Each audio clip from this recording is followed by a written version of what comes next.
Comunidade Tibar, o candidato presidente da República, José Ramos Horta, que eleito o presidente tem que tomar também povo nebe hela e Tibar.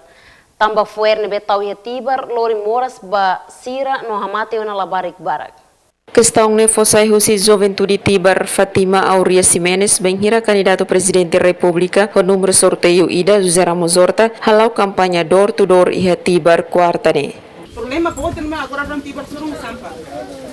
Jadi haura sih lorai pada langsai tambah itu moras asmatan itu langsai itu simur nama itu langsung beli ambulans itu sebibang maroma kazura itu beli mobil. Selain itu beli mobil. Nidihan problema barak ma comunidade Tibar Hasoro hanesang campo trabalho. Maski companhia barak ma coloque haneba, mai be la fo serviço ba jovem sira ne behela iha fatingne. Hatan ba preocupação ne candidato presidente da República José Ramos Horta hateten, benhira eleito maknia sequalia o governo no mos parceiro internacional sira ho di resolve problema liso iha Tibar.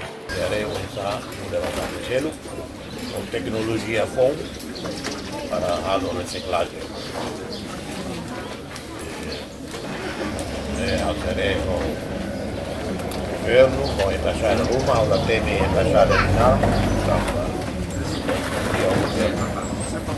Nesse buka meios atunune foi sirane labele batau taniha Tibar, tamba besi comunidade sira bel foi impacto ba emania Saudi. Husi Tibar Madalena Horta STL News.